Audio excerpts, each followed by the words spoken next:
Well, howdy there, Internet people. It's Belle again, and welcome to The Roads with Belle. Today is July 10th, and we're going through a list of questions, mostly from Patreon, but from emails and comments too.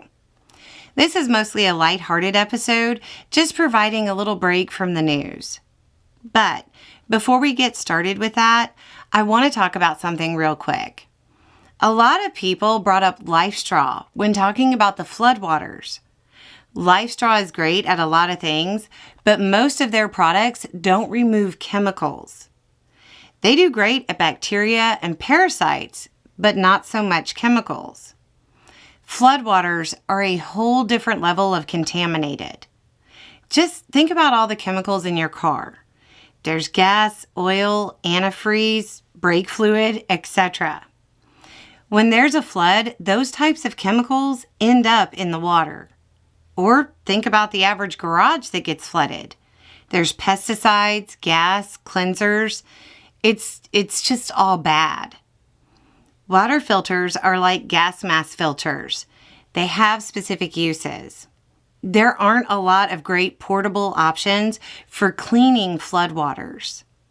So, if this is a concern to you, definitely read up on the various options because there are a bunch of options and there's too many variations of conditions of options to effectively go over. And what's the best option for me won't be the best option for you necessarily. The Daytrex water pouch, this is kind of what they look like. This is Mayday, but it's a fluid pouch. It's water. Okay, so starting off. Do you do themes yearly or do you just do a general spooky theme? I don't really understand the Halloween hype, so I'm trying to figure out why people love certain holidays when I don't have a particular attachment to them. Well, sometimes it's just memories from childhood. I personally think some people just still like the thrill of being scared. Our collection's pretty eclectic, and it's set up different ways all over the place.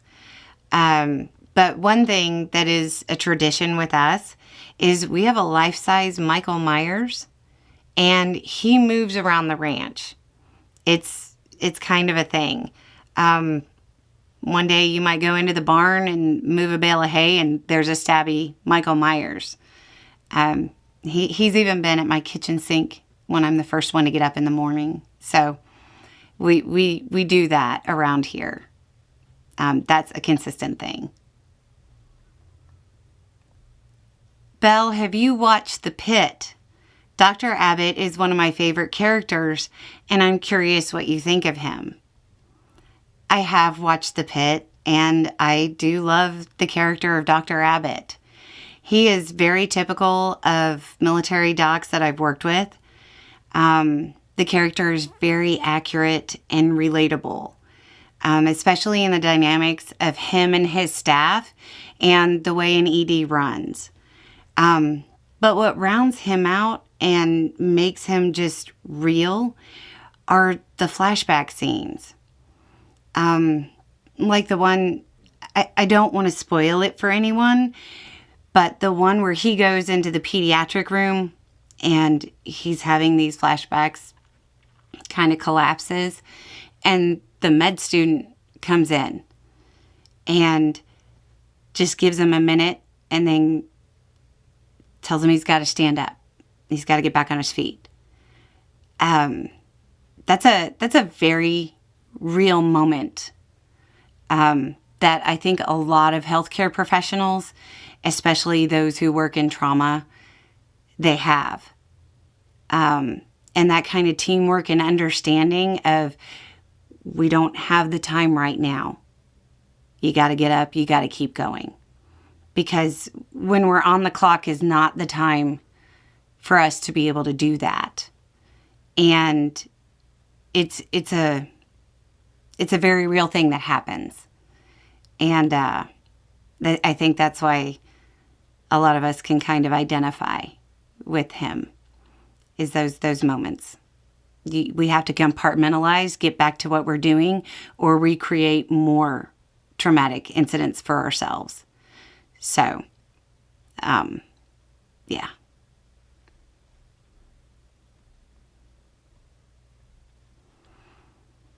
Have you been keeping up with the latest developments in Canada post-election, the Canadian election? What do you think of the proposed increase in defense spending and energy development? Any opinion on the Canadian boycott of the U.S. economy would also be great. I haven't been able to keep up with it as much as I would like. The U.S. scene has me pretty occupied. The defense spending makes sense. The boost makes Canada less reliant on the U.S., which is becoming a strategic goal for a lot of countries at this point. And even though this was planned almost as soon as Trump got elected, and certainly once Carney took over, the timing of the re-announcement, it plays to Trump's desire and placates him. That gives Canada a little breathing room. As far as the boycott of the economy, the entire world economy is reordering and the U.S. is declining. The boycott, at least as far as I know, is primarily a policy decision by the Canadian people, not the Canadian government. That gives the Canadian government plausible deniability in negotiations and sends D.C. the message that the Canadian people want even more of a response. So it sends the idea that the government is showing restraint. Trump is having a hard time dealing with the fact that many countries have just given up on dealing with the United States. How are the horses doing? Have you rescued any new ones? No new ones. In fact, for the first time, we're kind of consistently down in numbers instead of up. In fact, right now, the only one I have is Jackie, and that's my horse. That's my girl. I'm sure you guys remember. Marilyn did find her forever home, and it's been hard to talk about, but she's doing wonderful. I keep in touch with her family now, and she is competing and has won a ton of ribbons and is doing great. Is there a horror movie that you saw as a child that still freaks you out today? Like for me, I was raised Catholic, and even after deconstruction, The Exorcist scares me to death. I saw it as a child because the priest at my school thought it would scare us away from Ouija boards, etc. It worked. None of them really scare me today. Horror movies don't scare me. There's some real stuff in the news that scares me, but horror movies don't frighten me. But I don't actually rewatch The Exorcist. I'm not scared of it, but it makes me uncomfortable. And in fact, somebody thought it would be funny to bring a Pazuzu statue and home that he found that he thought it would be amusing. It was not amusing. And it's not in my home either. How much longer will the country and economy last if Trump installs a new loyalist head of the Federal Reserve? How far down will the country's credit rating go if that happens? Best guess. A Fed chair that simply does whatever Trump wants would be absolutely devastating to the economy. Trump is erratic. The Fed has to be the tortoise, slow and steady. It's not necessarily the appointment of a loyalist, but the erratic actions. And, well, the uncertainty. Markets hate uncertainty. That would be created by somebody willing to do whatever Trump wanted. The appointment itself would cause the more bearish people to worry, but the bulls would continue the way that they are now, running on emotion, until there's a big turnaround that upsets a fundamental balance. From there, it's Thunderdome. What kind of car do you use for disaster relief? Oh, Jeeps mainly. We do normally have a diesel truck in the area in case something needs a little more oomph.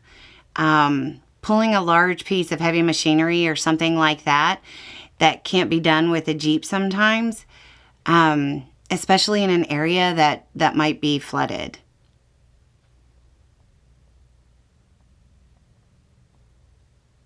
I run a therapeutic riding program and care for 14 equines. Lots of rescues. How do you balance your ranch work with staying on top of what's going on? It has been a struggle for me lately, but thanks to you, I manage. Also, how do you see the Medicaid cuts affecting the special needs kids that we work with? Who says there's balance? But really, we have a really good team, and the kids have chores and so on. There's always stuff to do, as I'm sure you know. We have never gotten up to 14, even at our biggest. That's a lot. But a lot of it is just prioritizing time. So care for the animals is obviously top priority. Then maintenance, new construction, or trails, or whatever.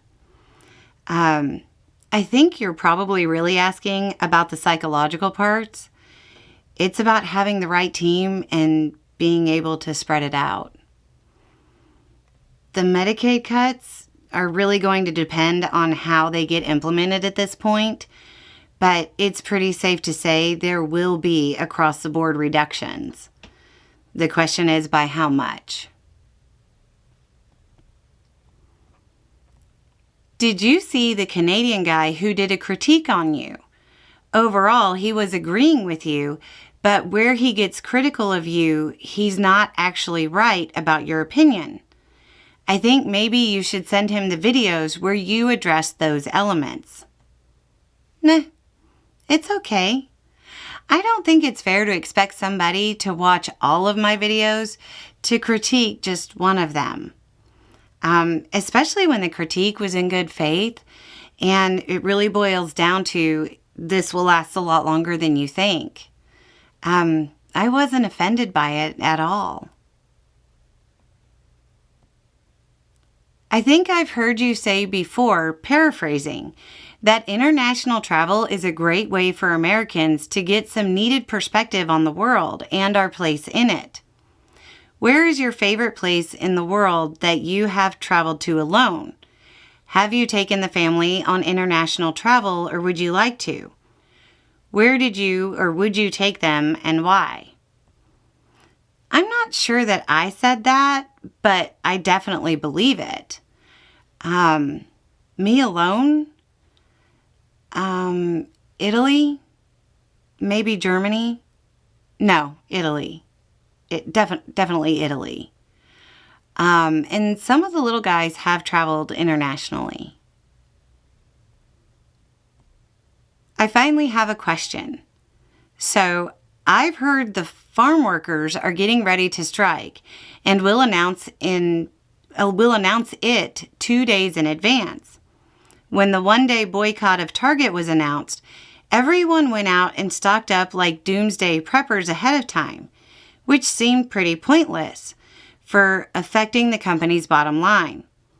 I want to support the upcoming strike and not cross picket lines, and places announcing the strike have said not to buy produce during that time.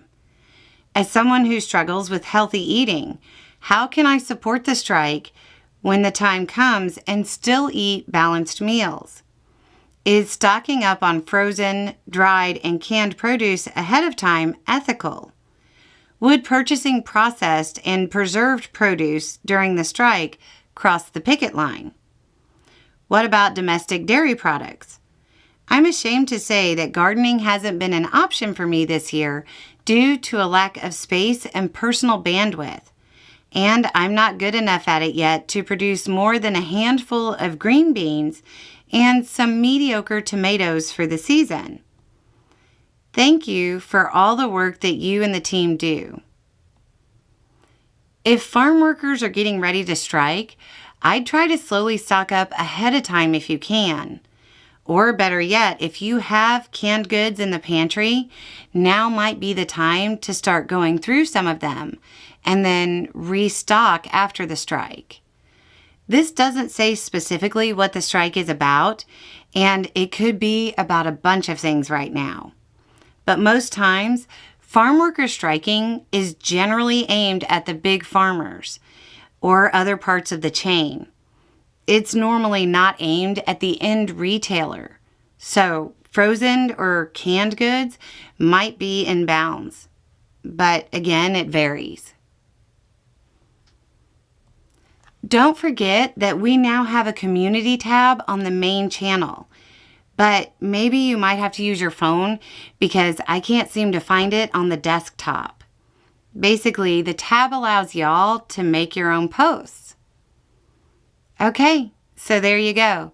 A little more information, a little more context, and having the right information will make all the difference. Y'all have a good day.